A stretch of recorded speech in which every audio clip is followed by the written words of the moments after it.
Hello and welcome back to the second episode of Hospitality Unpacked, where I'm joined by our special guest, Josh Capon. Can you kind of share some things that kind of started your passion for cooking and the hospitality industry? Well, we're diving right in. I know. First of all, I got a question for you. Yeah. How am I not starting this with a challah in front of me? I mean, I think you should have sent me a challah that as we're doing this podcast, I should be ripping into one of your award-winning gourmet challahs that you're doing. I totally should have. That would have been fun. I gotta tell you, I follow you on the gram. It's pretty incredible to see what you're up to from the challahs, and you just recently won a big award, correct? Yeah, for FBLA, yeah. That's pretty cool. First place? Yeah, for intro to event planning. Well, that's pretty spectacular. So congratulations to you. I've been in the hospitality field for 30 plus years, but it's nice to see you paving your way and following your father's footsteps and doing your thing, man. You should be really proud of what you're doing. Thank you. My pleasure. All right, what was the question? Kind of what started your passion for cooking in the hospitality industry? I think a genuine love of enjoying to take care of people. I enjoyed food at a very early age. I think I complained about my mom's school lunches one too many times. She finally said, all right, make it yourself. So I kind of got myself in a little predicament where I started making my own school lunches. I started working at a very young age, probably 14 or 15 years old. I was working as a dishwasher. I was working at a bakery. I was working as a busboy, as a line cook. So I think I just got into the hospitality space. And I think food makes people happy, and it definitely made me happy. And I watch other people congregate around food, celebrate around food. My dad always put some great food on the table. My mom always made it was always important to be home Shabbos for Friday night Shabbos dinners. So I think food to me just really there was something about it, not just enjoying eating it, but how it brought people together and made everybody happy. Yeah, totally. And then from kind of what was your background going into cooking? Like, did you go to cooking school, culinary school, anything like that?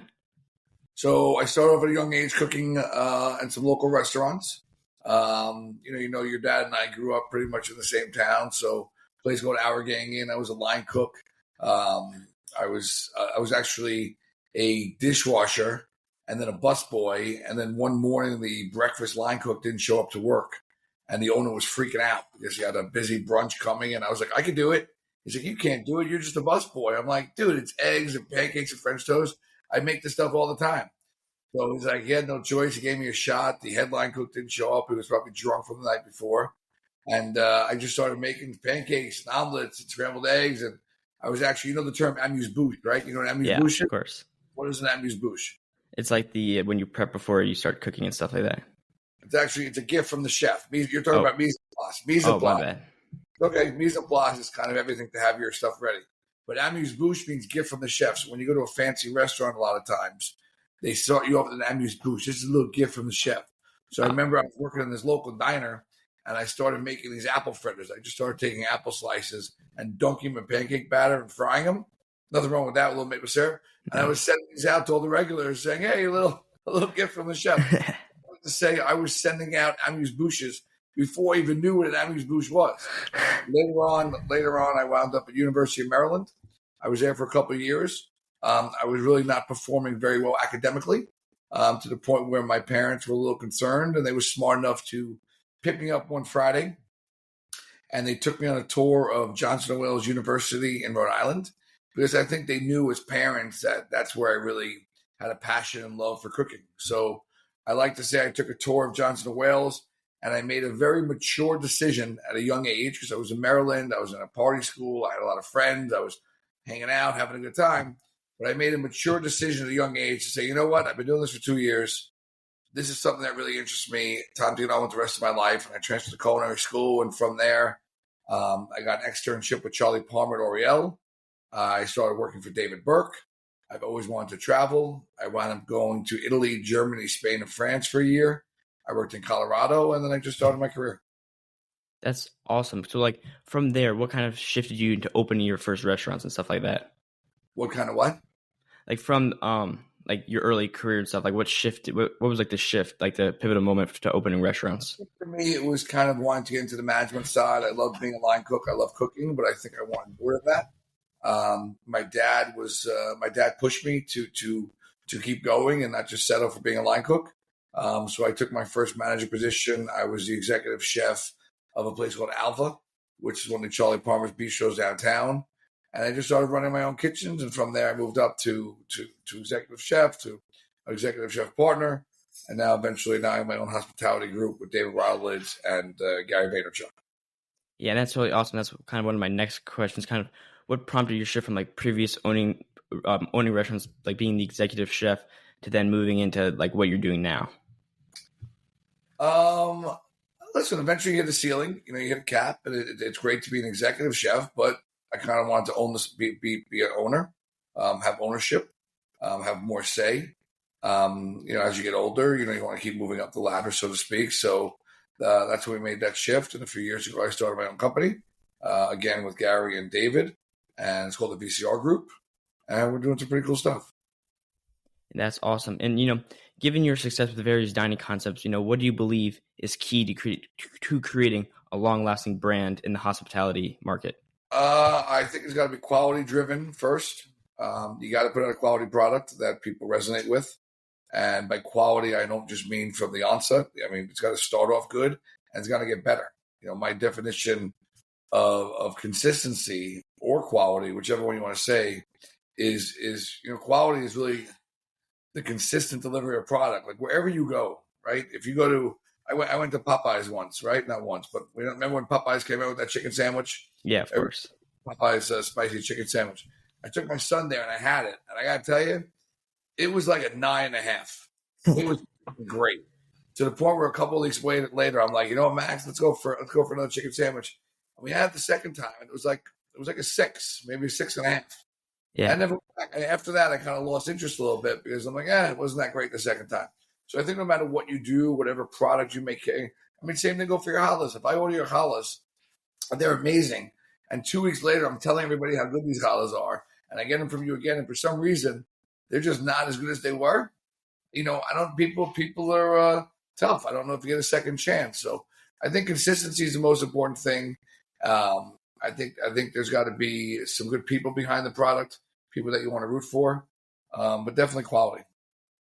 Totally. And like when obviously the quality of food is important, but what are your thoughts on like the overall design of a restaurant when it comes to like creating the overall experience with the dishes? Listen, I think when you go to a restaurant, I think a lot of chefs forget this sometimes. You can go to a great restaurant. I think sometimes it's 50%, maybe a little more of what you're actually eating, right? The food's got to be great, but it's really about the experience that you're curating, right? It's got to be, you got to feel good walking into the spot. You got to feel comfortable. The chairs got to be comfortable. The service has to be good. The lights have to be right. The music has to be right. You know, a restaurant is really supposed to transport you, right? It's supposed to restore.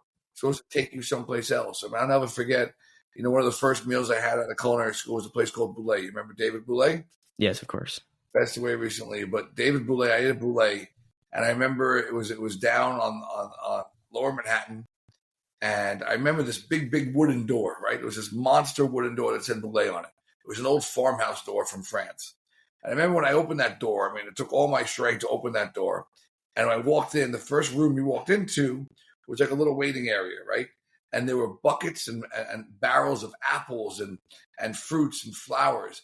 And it was like just like this little staging room for a second. And that heavy wood door literally slammed behind me. I don't say slammed behind me, but when it closed behind me, it was like these aromas and these smells just took over. And I forgot that I just walked in off a nasty block in New York City that smelled like dog shit probably.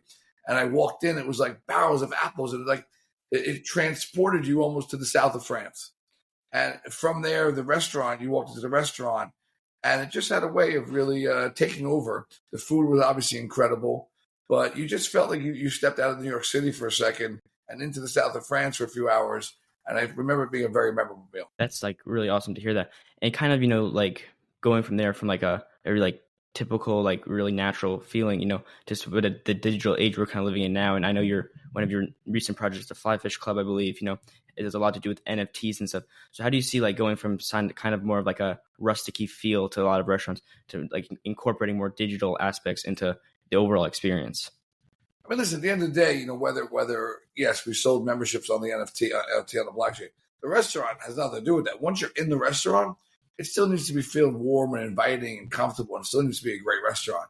There are a lot of restaurants that are very techno savvy and stuff like that. Wine lists are now on digital screens. So you have to be careful how much you incorporate into that because people still need to feel comfortable. I mean, we just started switching to, check presenters, where you used to give your credit card, they would run it, then you start to think. Now we're using these handheld devices, which I'm sure you've seen, Yeah. where you stick your credit card in, you hit 20%, 22%, and you sign and you're done. I'm still wondering if that feels too gimmicky, too kitschy, too fast food, but the guests seem to enjoy it because there's a convenience factor there. You don't have to look down, you don't have to try and figure out how much you're adding and stuff like that. So it's a fine balance between everything. Right. That's a really interesting aspect, and kind of adding on from all of this, like all your different projects, how are you able to manage all of them? Because I follow you on Instagram, obviously, and I see, you're constantly going all over the place. How do you manage all that and still, find time to do the smaller things? Good question. Time management is obviously very, very important. Sometimes I actually think I could do a better job out of it, to be completely honest. I think time management is important. You have to delegate certain responsibilities to people in your team. You can't try and do it all. I try and get at least 7 to 8 hours of sleep every night because without that, I'll fall on my face. My wife knows that. But I think it really just comes down to focusing on the task at hand. Most importantly, being present, which I think is really important these days. I think a lot of people are staring at their phone or constantly on social media. Like when I'm at the restaurant, I try and be at the restaurant. When I'm having a conversation with you, just like I am now with you, I try to put my phone away. I try and be present. I try and slow down when I can because I think all of us are guilty of running, but you also have to capture the moments and make them count. Yeah, totally. And kind of going back to our earlier in our conversation, talking about schools and things like that, what advice would you have for like an aspiring chef or just someone trying to get into the restaurant space? Like, would you recommend culinary school or just going to like a restaurant management type school or just kind of going more into working right away and gaining experience through that? So good question. I'm very apprehensive to recommend people going into the restaurant space, so to speak, these days. It is a very challenging career. It is a very challenging space. I know personally, it can be a difficult lifestyle. I work a lot of nights. I work a lot of holidays. I work a lot of weekends.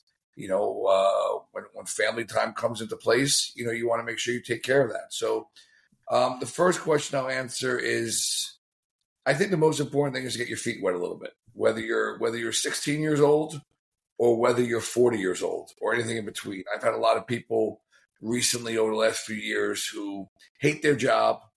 They're a lawyer, they're an attorney, they're a stockbroker, whatever they may do, and they hate it, but they love cooking, right? So they always say to me, I want to quit my job and I want to go to culinary school. And I almost started a TV show called Don't Quit Your Day Job because before you take that leap of faith, if you will, I think it's really important to get some real life experience. So even if you're in high school and thinking about going to culinary school, go work in a restaurant somewhere. Go work at your local diner like I did. Go work at a fancy restaurant. They'll probably let you extern for free. They'll if you want to work for free for a few months, they would love to have the extra labor. But most importantly, I think it's important that you get your feet wet, get a real life experience of what it's like. Listen, everybody can love cooking dinner for 2 to 4 to 6 to 10 people at the holidays or the weekends at their home. When you're now in the restaurant business and it's a 8 to 10 to 12-hour shift, you're on your feet all day. It's relentless. Again, the kitchens are tough. There's a lot of other factors involved. There's a lot of pressures involved. I don't want to say it takes the fun out of it, but it's very different than just cooking dinner for a few people in your backyard or in your house. Totally. A good time. So I think the most important thing is to get some real life experience, see if this is really what you want to do, where you want to take it. Culinary schools are not cheap these days. You can get a really nice education. At the same time, you might want to just go work at a few different restaurants and stage, whether in the country, whether outside the country, learn how to cook, maybe save some money on culinary school, and then take it from there. I wouldn't be surprised if you went to go work in a local restaurant for 3 months and prove to them that, hey, I'm serious about this. This is what I want to do. They'll 100% offer you a job when you're done and say, you know what, you've done a great job here, Noah. Like, you want a job? We'll pay you this or whatever we can afford to pay you. That's really good. Guy at one of my new restaurants was actually in the Army. He absolutely loved it. But on his 2 days off, he's working for us now because cooking is his true passion. That's what he wants to be doing. Yeah, that's really good advice. And kind of what you're saying about the long nights and the long shifts. What kind of keeps you going through that? Because obviously it's a very competitive space and it's long hours, as you said. Like, what is your motivation to keep going and pushing? I mean, look, for me, I'm a people person. I love being around people. I had a very difficult time during COVID. Right. As much as it was a blessing for me because I got to spend a lot of time at home with my family. I like people. I like energy. I like schmoozing. I like my dad, who passed away a couple of years ago, gave me the gift of gab. I like interactions. I like talking to you right now, and even Yeah. during COVID, I started these virtual cooking classes, right, where I couldn't be in the restaurant anymore, so we started these virtual cooking classes where I would curate boxes of food, right. You have a company, you want to celebrate, a team dinner, or you want to celebrate a birthday, whatever it may be, or you want to take care of your employees or your clients. I would curate these boxes of food, from 20 of them to 200 of them. I'd do all the shopping. I'd have somebody pack up all the boxes. We'd ship them out to Palafreda refrigerated. So on a Tuesday afternoon, you got a box of food. And on Wednesday, we all jump on a Zoom call just like we are now. And I'm leading a cooking class. And everybody's learning how to cook the perfect steak or a great pasta dish or homemade gnocchi. And there was this interaction. So even during COVID, when I couldn't be at the restaurants, I was still being very fulfilled by this human interaction. I used to have 100 people on my screen with their families, with their kids. And, you teach people how to make gnocchi. I'm sure you've made gnocchi before. Yeah. People how to make gnocchi. And they're like, holy shit, I just made some really good gnocchi in an hour with Chef Capon. It's like, that's the kind of stuff that makes me go, or puts fuel in my tank. That's really interesting. That's really cool. And then I have another question, kind of like going from what you were doing before to now, like being just working in the restaurant stuff, to now kind of operating the VCR group and stuff like that. In kind of like not mid, kind of like a later in your life, kind of starting this new company. How was that shift for you as like an owner and like the position you're in now? Say that again. Like as you were shifting from your old restaurants like the Bowery Company and stuff like that to now to the VCR group, in kind of doing that later in life. So listen, I have an executive chef in place at each restaurant. Always have. Never going to be. I don't want to be the one that's responsible to be there every day, doing the ordering, doing the staffing, doing the scheduling. So I always have those teams in place, but I like to oversee it. I like to put my fingerprint on it. I like to put my personality on it. So even like, when we're done today in a few hours, I'll take care of some stuff, and then I'll drive in and I'll be a little maven all night tonight, making sure, the team knows I'm there, the customers know I'm there. I'm very confident that wherever I am, people have a better time. They're going to feel my presence in the dining room. They're going to feel my presence in the kitchen. I like to keep an eye on quality control, all that kind of stuff. So for me, it's still being involved every day on a daily basis, just not having to be at one place at one time. Yeah, totally. Could you kind of, as we're kind of, I think, wrapping up a little bit here, could you kind of share like one piece of advice you would have for aspiring chefs and entrepreneurs in today's hospitality world? Piece of advice. So first of all, do what you love, man. Do what you love. And I know it sounds cliche, but if you do what you love, you'll never work a day in your life. Listen, we all got to go to work, right? We got to go to work. Yeah. You got to wake up.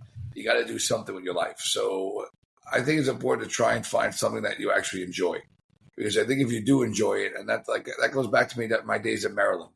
My days at Maryland, I failed accounting 3 times. I'm not proud to say that, but the truth was, it just didn't click with me. I was thriving in horticulture classes and cooking classes. I went to culinary school. I got straight A's because I absolutely loved it. It was like interesting to me. So I think if you find something that you really enjoy, you will be good at it because you're going to be passionate about it. I think too, and really, really importantly, is just to surround yourself, not just personally anymore, because obviously we all love our family and friends, but to really surround yourself professionally with people that you respect, that you admire, that respect you in return, and value what you bring to the table. Because I think you don't do anything by yourself. I think it's really important to create a great team. Look, I'm a big sports guy. I like sports. I like whether it's baseball, football, basketball. It's not always the best team on paper, right? You can see some teams on paper that should win the championship, right? Right. Unless they play together and having a good time on the court, on the field, off the field together, they're not going to gel. So I think it's really important to surround yourself with people that are going to lift you up, and you're going to lift them up, and you're going to figure out what responsibilities are whose, but together you form a tripod or a foundation that's going to really make you guys different from everybody else out there. And I think respect is a big thing. I think you have to respect.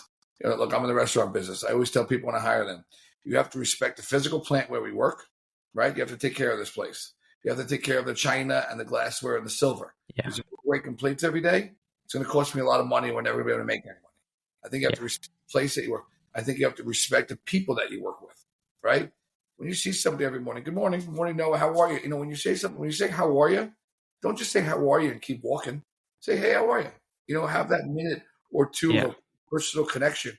Get to know people. Somebody might have just had a baby. One thing I do in all my restaurants, when somebody has a baby or death, actually, we call it the life or death envelope, because we put an envelope in the restaurant somewhere, usually in the kitchen, and everybody throws in a couple dollars, whether it's $2, $5, $20, maybe I'll throw in $100, like whatever you can afford, whatever position you're in. If somebody has a baby and everybody throws in a couple bucks, that envelope's going to add up to a good amount of money that whoever just had the baby is really going to appreciate it. Same thing with a death or whatever. But it's just a nice way of saying, hey, man, we're here for you. In the restaurant business, we always use the term family, right? Family meal.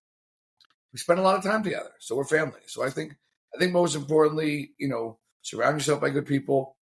Respect is a very important thing. Respect the product. If we get steaks in, you better treat them with respect.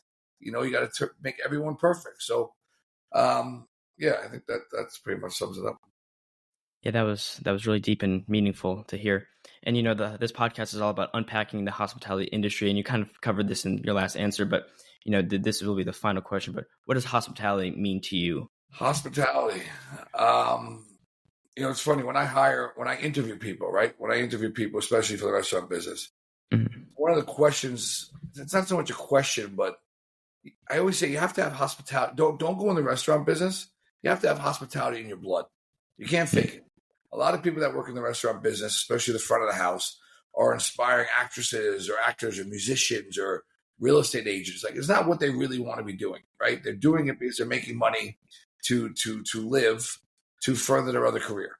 But you generally have to want to be able to take care of people. And I know, like, when somebody walks into my house, I'm always going to offer them a glass of water or something to drink. And they always say to me, Leo, no, it's fine. You're not working. I'm not working. But I'm just generally saying, hey, would you like something to drink? Maybe you walk here in the neighborhood. Maybe you were driving. Do you need a bathroom? When my UPS guy comes, when my mailman comes, sometimes they say, you guys need a bathroom? Because they know they're probably in the truck all day. And eventually, you need to pee. And a lot of people don't even think of that. And my mailman knows, like, hey, if you need to do the bath, I've always said to him, you need to use the bath. How many people do you know that have literally said to their mailman, you're here every day at 11 o'clock. If you ever need a bathroom, it's fine. I think lately, I think the world we're living in right now is challenging, right? There's a lot of bad shit going on in the world. I mean, we don't need to get into it, but we're living in a world that's upside down and batshit crazy, and you can't justify any of this behavior, no matter what religion you are. None of this is okay. But I think we need to all remember we're all human. We're all here for the same reason, no matter what religion or race you are. We all need to be a little more empathetic to each other, a little bit nicer to each other, a little more loving to each other. And to me, that's hospitality relates to me in the restaurant world. But I think we all need this. I think we all need to remember, especially now, to be a little more hospitable to each other, no matter where we are. Whether it's on the street and we're passing somebody, whether I've been traveling a lot on the airplane. There are a lot of older people or even women that are trying to put their luggage up, and I'm like, hey, let me help you with that. Let me help you with that. I'm like, the other day, I literally helped 9 different people grab their carry-on on and off. And a couple guys looked at me, they're like, you should be working here. I'm like, well, maybe you should be offering. Like, just hospitality is, I think, just genuinely looking out for other people and making sure they're okay, whether it's a physical need, like putting up a suitcase, or just saying, hey, you okay? I mean, the world is a very challenging place. I have a couple kids. Dealing with them is very challenging. There's a lot of stuff out there these days that a lot of people don't just get up every morning with a smile on their face and jump out of bed and say, let's go. I give a lot of respect to you. You're doing a lot of, how old are you right now? 16. Listen, honestly, I'm not just saying this to you. I know a lot of 16-year-olds that probably spend 12 hours a day playing video games and staring at their phone and scrolling Instagram. I watch what you're doing. I see the holiday sales. I see the awards that we're winning. You're off to a really good start. I've used you as an example to other people that I know. And, I don't like to compare people because It's difficult, but you got to go. You got to get up and do things. The world is a incredible place, but challenging at times. And you got to grab up. You got to grab the bull by the horns and freaking go, man, or else you're going to get run over. Thank you, Chef. I really appreciate that, and I don't want to go anywhere else from here because that was really, really perfect. So, thank you for listening to this episode of Hospitality Unpacked. Thank you, Chef, for joining me today. You're at Hospitality Unpacked with Noah Abel. Little Guns N' Roses for you. Well, thank you for listening. Don't forget to subscribe. All right. Thank you, everyone. Thanks for having me, Noah.